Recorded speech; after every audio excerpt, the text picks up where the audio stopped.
Vamos a darle la bienvenida a otro de los pilares de Detrás de la Razón, que desde hace muchísimo tiempo participa con nosotros cuando estábamos allá en Oriente Medio, en Irán, y ahora en nuestra fase independiente y autónoma completamente. Axier Amo Izarra, muchísimas gracias. Un gran periodista que ha estado pues en muchos medios de comunicación, que además ha hurgado los tejidos del poder, en el sentido de que conoce muy bien cómo se manejan las cuestiones de gobernanza. Gracias, Axier, por estar aquí. Y la primera pregunta es, ¿qué es lo que está desde tu perspectiva?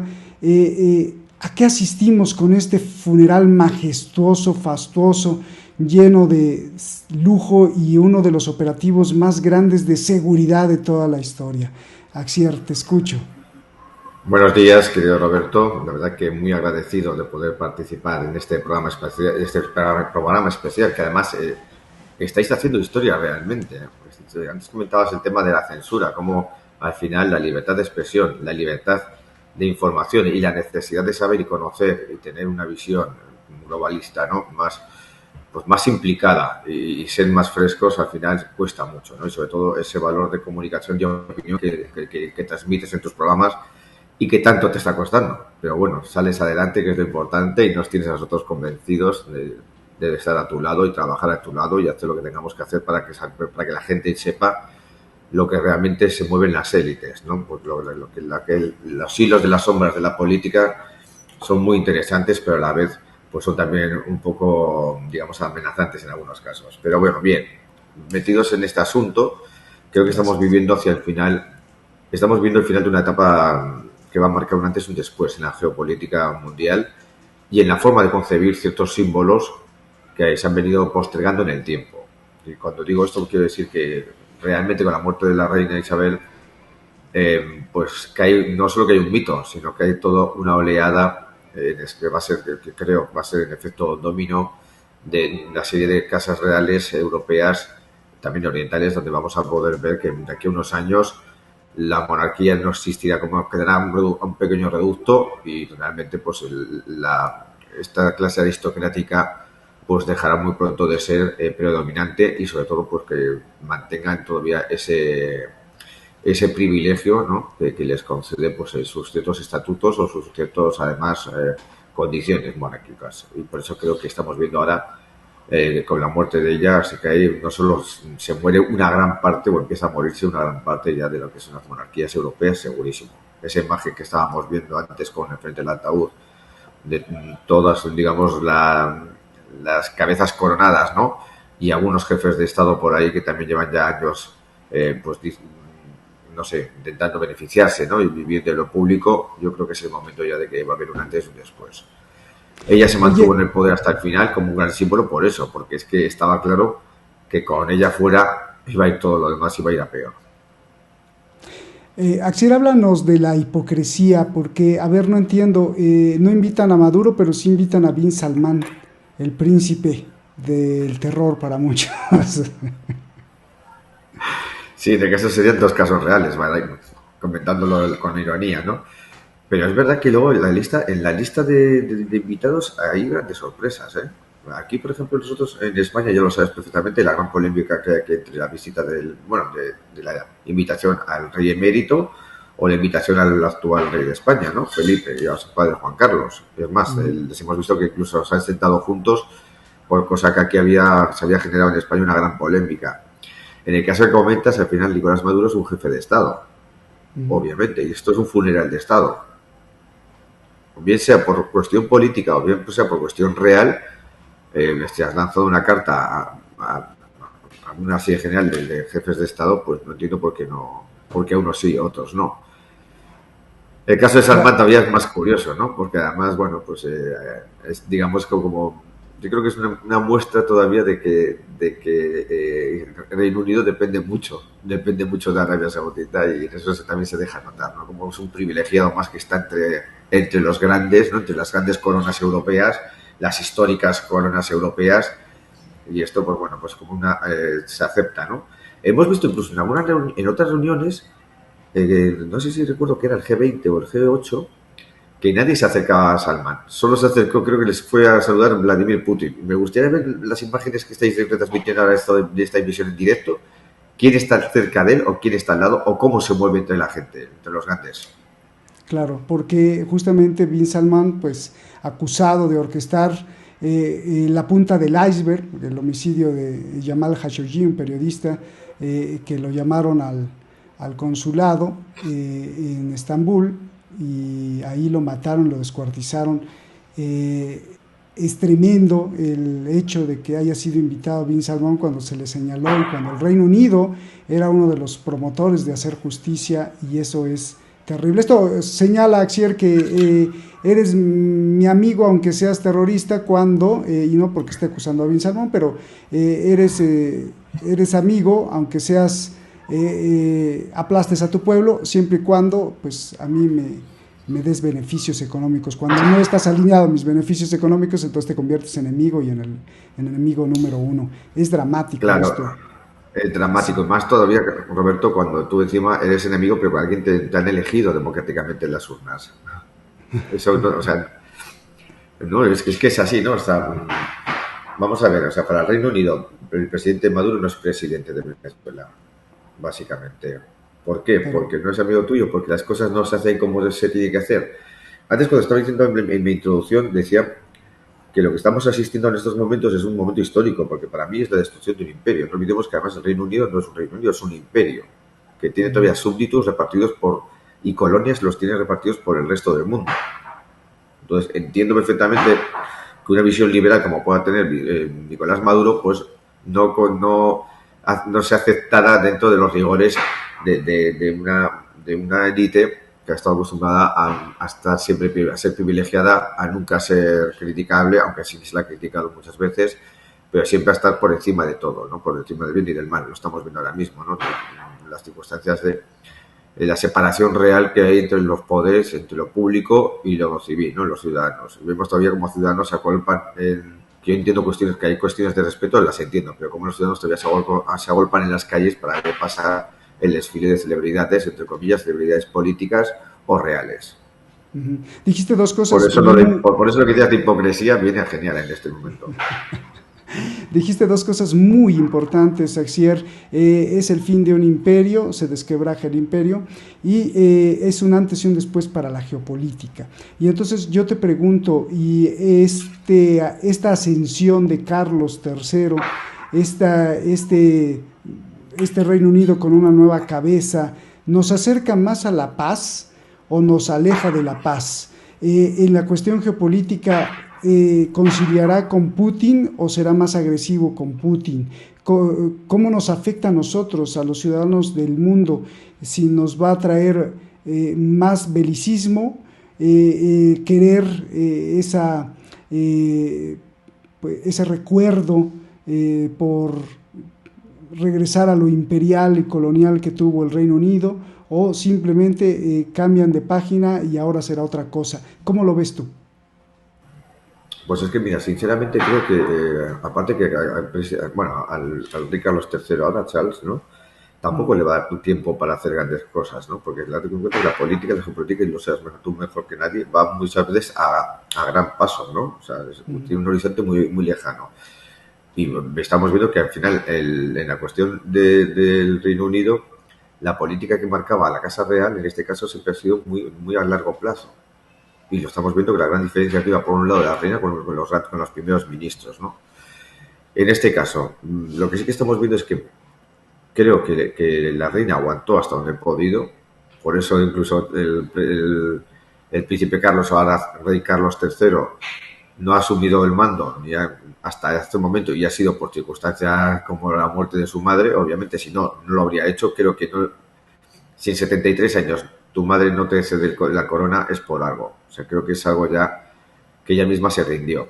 Ella misma se rindió, vio los escándalos políticos de Downing Street, justo asumió el cargo la primera ministra escasamente el lunes, martes, y el miércoles ya se encontraba grave. O sea, que fue como su último suspiro político el firmar el decreto, ¿no? que nombraba a la primera ministra del Reino Unido. O sea, te quiero decir que Carlos sí que es verdad que no es tan beligerante, sí que es verdad que es un hombre más cercano, ya sabemos cómo es, o sea, sus circunstancias no están en gobernar ni en reinar desde el inicio. Creo que es una persona que no tiene ese perfil y creo que además, bueno, los expertos me lo podrán corroborar.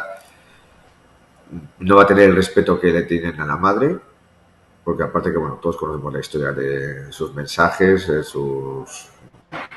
sus asuntos carnales, por así decirlo, y eso al final te marcarán, siempre van a marcar.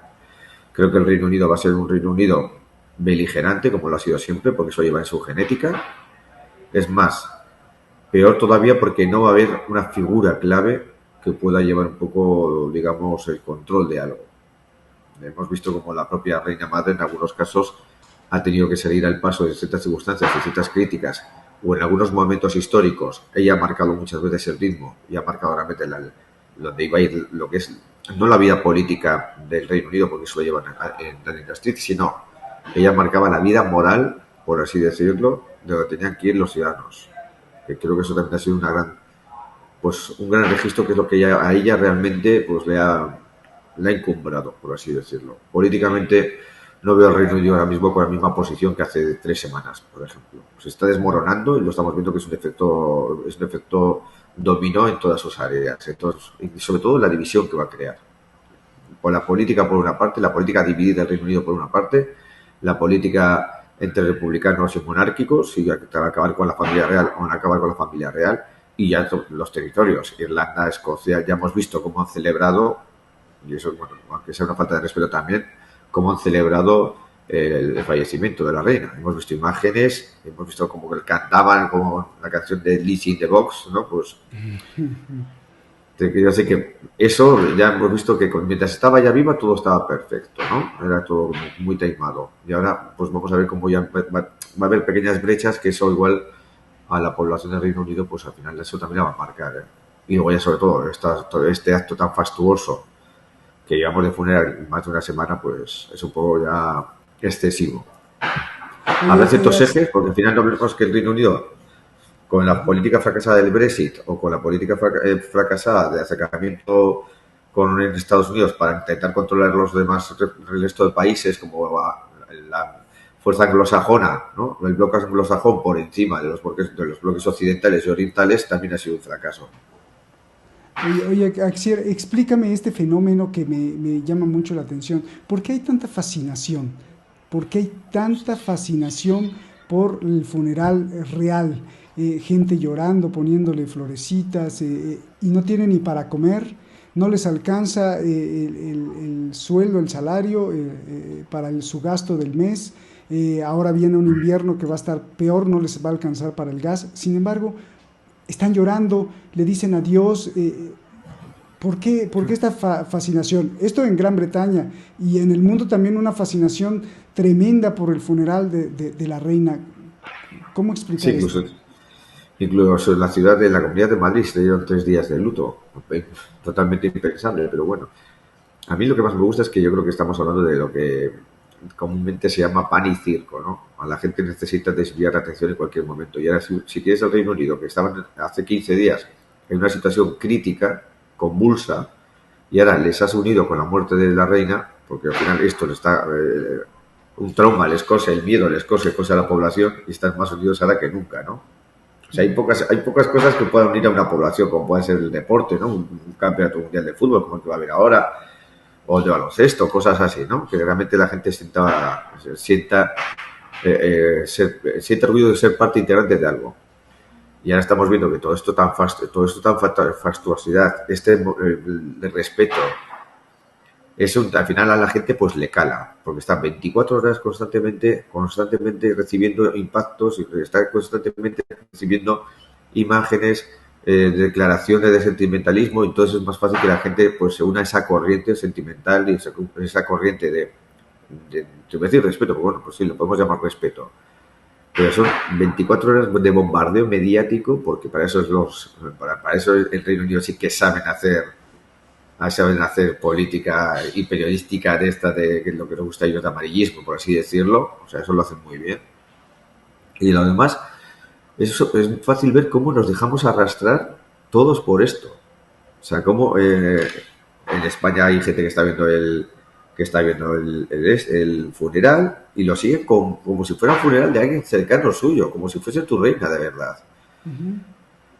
Es sorprendente, lo entiendo, pero me parece a mí que este va a ser el último gran acto que puedan tener en el Reino Unido de esta forma. Había una encuesta que salió que preguntaban a la población del Reino Unido, decía, ¿usted cree que dentro de 10 años existirá la monarquía? Y había como un 40 y tantos por ciento que sí. O sea, no, 70% que sí. ¿Y usted cree que en 25 años existirá la monarquía? Ya estaban en el 43. ¿Y usted cree que dentro de 50 años existirá la monarquía? Ya estaban en el 20. Y ya directamente, ¿usted no cree, o sea, la última pregunta era, ¿usted cree que la monarquía desaparecería dentro de 10 años? Y era sí.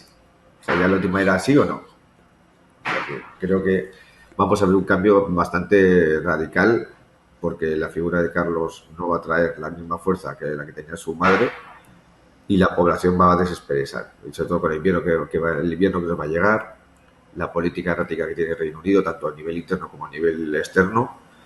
Y bueno, no olvidemos que encima, pues que un país que esté paralizado más de 10 días supone muchísimo, muchísimo dinero que no no va a regresar. Y no solo es eso, sino que ahora tienen que retomar políticamente, tienen que hacer un nuevo gabinete, tienen que empezar otra vez a retomar todos sus contactos y saber qué es lo que quiere hacer el Reino Unido, porque todavía no lo sabemos. Porque llegó un primer ministro, hizo el Brexit, llegó otro primer ministro y paralizó, pero le llegó la pandemia. O sea, que es que estamos viendo que hay una sucesión de desafortunados momentos, tanto políticos como naturales, que al Reino Unido lo están dejando al borde de un colapso. Oye, Axel, la última pregunta. Cómo queda la relación con Estados Unidos? Para muchos analistas, Estados Unidos siempre terminaba haciendo lo que la City o Londres decía y sus andanzas, como por ejemplo la invasión a Irak. Para otros era al revés, que el Reino Unido o Londres siempre terminaba haciendo lo que dictaba Estados Unidos. Viendo hacia el futuro, ¿cómo queda esta relación? Pues mira, Roberto, me gusta eso que comentas porque además hay una situación y un detalle que se comenta mucho en geopolítica, ¿no? Ujú. Que nunca, casi nunca verás al presidente de Estados Unidos con la reina, o bueno, ya no la vas a ver, pero con la reina, porque era como el último escalafón al que el presidente de Estados Unidos no puede llegar. O sea, es Mm. el último momento de control al que no puede controlar. O sea, la reina era como digamos, el presidente de Estados Unidos puede hablar con el primer ministro del Reino Unido, obviamente. Ujú. Pero la reina es la que dirigía y la que marcaba en muchos casos las directrices, como he dicho antes, de la vida, ¿no? De todo lo social y casi lo político, ¿eh? Porque cuando hacía un viaje de Estado era más importante que el primer ministro, eso por descontado. Y yo, bueno, por lo que se sabe, por lo que se dice en los asuntos geopolíticos, es que era la reina madre, pues, digamos, que era la que marcaba un poco los límites de los intentos de control de Estados Unidos. Ella Mm. decía que, bueno, que el Reino Unido era una nación o un reinado mucho más antiguo que Estados Unidos y que Estados Unidos creció al albur del crecimiento del Reino Unido.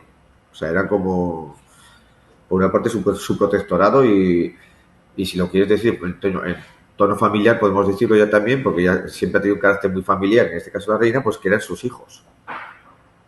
¿Sabes? Los hijos de los británicos, ¿no? Cosas de estas. Al igual que, por cierto, y vuelvo a insistir, que el Reino Unido, no olvidemos que tiene súbditos, tiene colonias en diferentes partes del mundo. Creo que es el único reinado ahora mismo que tiene colonias y gente, no te voy a decir sometida, pero bueno, que vive una situación bastante complicada, por así decirlo. Parece mentira, que en el siglo XXI todavía estamos hablando de colonialismo. Y Tremendo, colonialismo, ¿no? no colonialismo económico, colonialismo de verdad, con todas las letras. Tremendo, sí, tremendo, tremendo. Me hace gracia además porque las buenas relaciones que se mantenían antes con el Reino Unido, sobre todo la City, ¿no? La City por ejemplo, con Rusia. Recuerda que además a London lo llamaban Londongrado, ¿sabes? Del nivel que había de políticos, oligarcas, y que siempre tenía unas conexiones muy importantes pues, con las economías de la City, con las inversiones que tenían en Rusia y claro, con los suministros, tanto de gas, de petróleo, como de aluminio, como de todos estos sectores. Pues algunos Es interesante eso también. ya están llamando la cabeza de la corrupción al señor Carlos III. y toda esta red que tú justamente dices que se ha tejido a lo largo del planeta, no solo de colonialismo con letras grandes, sino también de lavado de dinero y los puntos de paraísos fiscales. Axier, pues muchísimas gracias. Yo, ¿no? Que al final sí. Los Reino Unido se le va a recordar muchísimas veces por ser, como decía, hay un dicho que decía, bueno, somos un país de piratas, de criminales y de prostitutas. Así se recordaba Reino Unido en algunos casos. Un mal comentario, pero era así. Axier, pues te agradezco mucho, gracias por abrirnos este espacio en tu agenda y bueno, pues nos tenemos que ver más seguido y sobre todo hay que verse más seguido, sí. Exactamente, te deseamos todo lo mejor. Enhorabuena, compañero.